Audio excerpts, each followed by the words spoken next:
Injustice था, वो bulldozer injustice था। आपने किसी भी अक्यूज के घर को किसी भी बात पे किसी पे भी इल्जाम लगा के घर तोड़ देते थे। अब सुप्रीम कोर्ट ने दिशा निर्देश पास किया है कि आपको नोटिस देना पड़ेगा, कम से कम 15 दिन का वक्त देना पड़ेगा। जो कंपाउंडेबल है प्रॉपर्टी का पार्ट, उसे कंपाउंड किया जाएगा। और अधिकारियों पे एक जिम्मेदारी डाल दी गई कि अगर कोई अधिकारी गलती कर रहा है, कानून तोड़ रहा है इससे रिलेटेड, तो उनकी पर्सनल जिम्मेदारी होगी। अगर उन्होंने कोई प्रॉपर्टी डिमोलिश की है, इलीगली डिमोलिश की है, तो उसको रेस्टिट्यूट करने की। ये अपने आप में एक बहुत बड़ा प्रावधान बना दिया है कोर्ट ने, क्योंकि अधिकारी भी अब एक बार सोचेंगे, जब उनकी खुद की जिम्मेदारी, उनके खुद के जेब से पैसा जाएगा, जब किसी गरीब मजलूम या किसी माइनॉरिटी का या किसी का घर जब तोड़ देते थे, तो वो उस पर ज्यादा सोचते नहीं थे। सर, सुप्रीम कोर्ट ने कार्रवाई में भेदभाव की भी बात कही कि कुछ का घर तोड़ दिया जाता है, कुछ के घरों को छोड़ दिया जाता है। इस पर क्या सुप्रीम कोर्ट ने साफ तौर पर कहा? सुप्रीम कोर्ट ने साफ कहा कि अगर एक जगह घर है वहां पे और आपने एक ही लाइन में घर, आपने बस एक घर पकड़ा, उसको तोड़ दिया, तो ये दिखाता है कि एक भेदभाव है। अगर एनक्रोचमेंट है उसी लाइन में बाकी घर है, तो वो भी एनक्रोचमेंट है।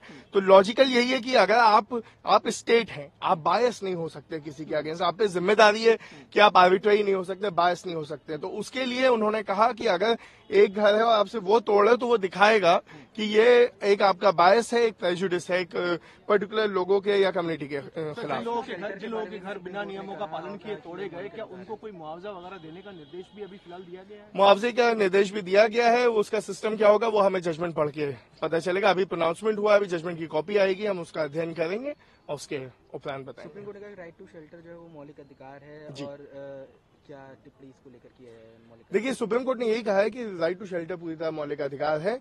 Right to shelter right to life का हिस्सा है। और आप जब किसी का घर ऐसे तोड़ देते हो जाके, जो उसने जिंदगी लगा दी है बनाने में, तो आप उस मौलिक अधिकार की अवहेलना करते हो, उसके विपरीत कार्य करते हो। और इसलिए उसको रिकॉग्नाइज किया है फिर से, जो कि पहले भी रिकॉग्नाइज्ड राइट है, उसको फिर से रिआइटरेट किया है कि राइट टू शेल्टर जो है वो एक मौलिक अधिकार है। सुप्रीम कोर्ट ने कहा किसी भी सरकारी अधिकारी को मनमानी तरीके से बुलडोजर चलाने के लिए जो है वो बख्शा नहीं जा सकता है। सरकारों की मनमानी को कड़े कानून बनाकर निपटना होगा, ये भी सुप्रीम कोर्ट ने कहा है। जी, एक बार तो सुप्रीम कोर्ट ने ये कहा है कि देखिए, पहले तो जो मैंने पहले भी कहा कि पर्सनल लाइबिलिटी जहां डाल देते हैं आप अधिकारी की, तो इन सब चीजों पे एक रुकावट आ जाएगी। साथ ही साथ हमारा केस था कि आप नोटिस भेजते नहीं है। मेरा क्लाइंट गणेश गुप्ता था, जिसका जहांगीरपुरी में जूस शॉप को डिमोलिश किया गया था। उसमें जो नोटिस स्टेट ने लगाया था अपने काउंटर एफिडेविट में, वो नोटिस हमारी दुकान का है ही नहीं, हमारा नाम भी नहीं है उस पर। तो ये एक बैकडेटेड नोटिस कई बार लगा देते हैं, गलत नोटिस लगा देते हैं। अब इन सब चीजों पे रोक लग जाएगी। अब इनको सीधा सीधा उठा के डीएम साहब को भेजना पड़ेगा कि हमने ये नोटिस इस तारीख को भेजा, और उसके बाद 15 दिन तक, उस नोटिस के रिसीव होने के बाद 15 दिन तक का टाइम होगा उसका जवाब देने का। वो नोटिस घर पे चस्पा भी होगा, ये नहीं होगा कि सिर्फ भेज दिया, वो चस्पा होगा, प्रोमिनेंटली दिखना भी।